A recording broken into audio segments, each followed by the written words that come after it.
اعوذ باللہ من الشیطان اللعین الرجیم بسم اللہ الرحمن الرحیم لفاطمہ تسعۃ اسماء فاطمہ الصدیقہ الطاہرہ المبارکہ الزاکیہ الراضیہ المرضیہ المحدثہ والزہراء۔ صادق آل محمد فرماتے ہیں سیدہ زہرا سلام اللہ علیہا کہ اللہ نے 9 اسماء رکھے ہیں۔ اگرچہ ہم نے معروف یہی سنا ہوا ہے کہ اللہ کی طرف سے جو نام رکھا گیا وہ فاطمہ ہے۔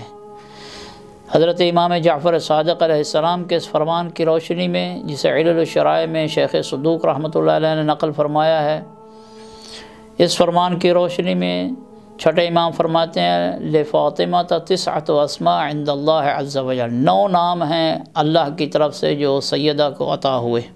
کہیں روایات میں ملتا ہے انہا فطمت ہی وشیعتها من النار، جیسا کہ رسول اکرم صلی اللہ علیہ وآلہ وسلم سے یہ روایت ملتی ہے کہ حضرت علی علیہ السلام اور سیدہ زہرا سلام اللہ علیہما یہ دونوں ہستیاں تشریف فرما تھیں، اور رسول کائنات نے جناب زہرا سلام اللہ علیہ سے پوچھا اتدرین لما سمیت فاطمہ، اے زہرا کیا تو جانتی ہے کہ تیرا نام فاطمہ کیوں رکھا گیا؟ قبل اس کے کہ بی بی جواب دیتی ہیں، خود مولا کائنات نے عرض کی کہ یا رسول اللہ آپ فرمائیے کہ یہ فاطمہ کیوں رکھا گیا؟ فرمایا لأنہا فطمت ہی وشیعتها ومحبیها من النار۔ تو یہاں جو فاطمہ کے نام کی وجہ بیان ہوئی وہ یہ ہے کہ بی بی اور بی بی کے ماننے والے اور ان کے شیعہ اور ان کے محبوں پہ اللہ نے جہنم کی آگ کو حرام قرار دیا ہے۔ سیدہ زہرا سلام اللہ علیہا کی عظمت کے لیے ملتا ہے کہ قیامت کے دن جب ہر شخص کے پیشانی پہ اس وقت کچھ لکھ دیا جائے گا، ایک شخص ہوگا اس کو محشر والے دن حکم دیا جائے گا اور وہ محب سیدہ زہرا سلام اللہ علیہا ہوگا، شیعہ سیدہ زہرا سلام اللہ علیہا ہوگا۔ اس کو حکم دیا جائے گا چونکہ اس کے گناہ بہت زیادہ ہوں گے کہ اس کو جہنم کی طرف لے کر جاؤ۔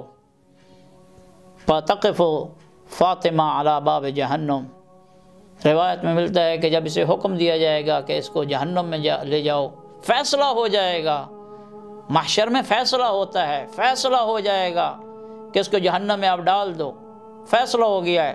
وہاں جہنم کے دروازے پہ سیدہ زہرا کھڑی ہو جائیں گی اور کھڑی ہو کے شفاعت نہیں فرمائیں گی، فقط یہ پوچھیں گی یا اللہ لما سمیتنی فاطمہ۔ تاریخ اور روایت کے یہ الفاظ ہیں کہ اس وقت زہرا سلام اللہ علیہ سوال کرے گی ذات کردگار سے لما سمیتنی فاطمہ، اے اللہ تو نے میرا نام فاطمہ کیوں رکھا ہے؟ کیا تو نے میرا نام فاطمہ نہیں رکھا؟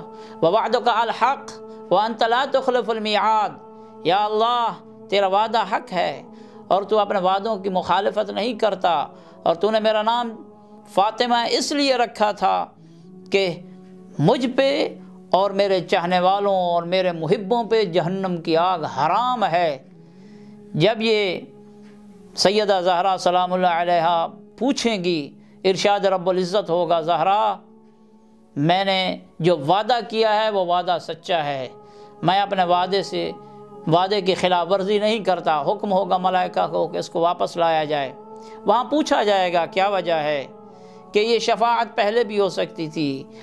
ارشاد رب العزت ہوگا، میرے محترم سامعین و ناظرین روایت کی تھوڑی سی گہرائی میں جانا چاہیے۔ ارشاد رب العزت ہوگا اس بھرے محشر میں ملائکہ بھی ہیں، رسل بھی ہیں، انبیاء بھی ہیں، شہداء بھی ہیں، صادقین بھی ہیں، اولو العزم انبیاء بھی ہیں۔ میں چاہتا ہوں ان کے سامنے میں فیصلہ کروں، زہرا فیصلے کے بعد مجھ سے شفاعت طلب کرے اس شخص کی، میں چاہتا ہوں پھر اس شفاعت کے بعد میں اس بندے کی نجات اور اس بندے کو جہنم کی آگ سے چھٹکارا دوں، اور میں یہ چاہتا ہوں کہ انبیاؤں، رسولوں، اولو العزم پیغمبروں، اولیاء، صالحین پہ زہرا کا مقام اور منزل واضح ہو۔ اس عظمت کے حامل سیدہ زہرا سلام اللہ علیہا، مورخین لکھتے ہیں کہ آخری جو 6 ماہ تھے رسول کائنات کے، نماز فجر کے بعد اپنی نماز کی تعقیبات در زہرا سلام اللہ علیہا پہ آ کر کرتے تھے۔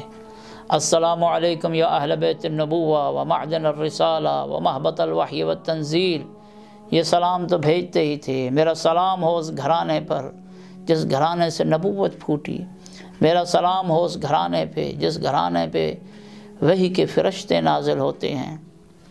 اور 6 ماہ مسلسل اپنے نماز فجر کی تعقیب ادا کرتے تھے، امت کو بتانے کے لیے اس گھر کی عظمت کو کبھی نہ بھولنا، اس دروازے کی حرمت اور اس دروازے کے تقدس کو کبھی بھی پامال نہ کرنا۔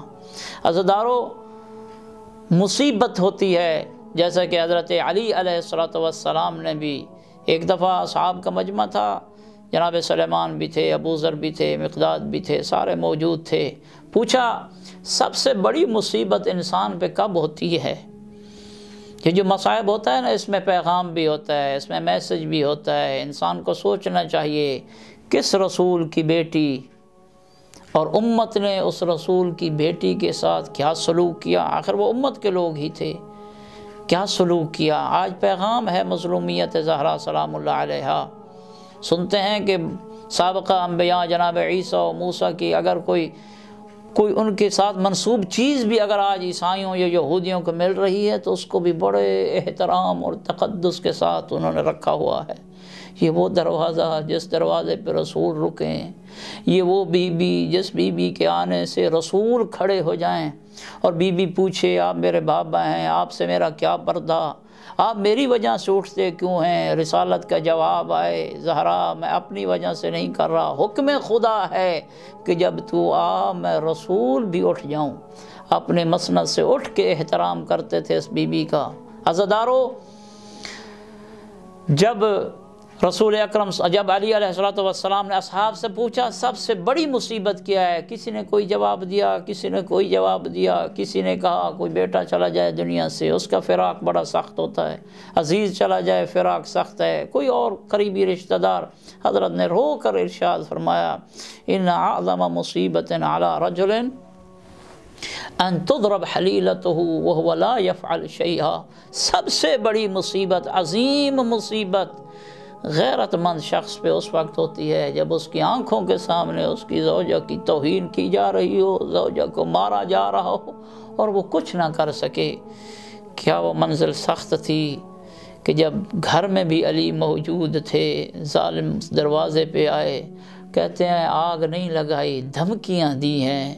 میں کہتا ہوں بھلا یہ تو سوچو کس دروازے پہ آئے، کس دروازے پہ دھمکی دی اور کس کو دھمکی دی؟ اس زہرا کو جس زہرا کے لیے رسول اٹھ کے کھڑے ہو جائیں۔ اور کیا وہ حالت تھی کہ علی علیہ السلام گھر میں ہونے کے باوجود بھی خود باہر نہیں آئے، شاید یہ بتانے کے لیے ہو سکتا ہے جب رسول کی بیٹی جائے گی آنے والا حیا کر کے چلا جائے گا، لیکن آنے والے کو جب یہ کہا گیا نا کہ اس گھر میں تو حسنین رہتے ہیں، اس گھر میں تو رسول کے وہ نواسے پیارے بیٹے رہتے ہیں جنہیں رسول اپنے دوش پہ اٹھا کے مدینہ کی گلیوں میں سیر کرواتے تھے، کہنے والوں نے کہا وَإِن رہتے ہیں تو رہتے رہیں۔ ہزاروں وقت گزرتا گیا، زہرا سلام اللہ علیہا کے رونے پہ بھی اتنی پابندی تھی کہ آ کر لوگوں نے کہا، قوم نے کہا علی زہرا کو کہو کوئی ایک وقت مقرر کرے رونے کا، یا دن کو روئے یا رات کو روئے۔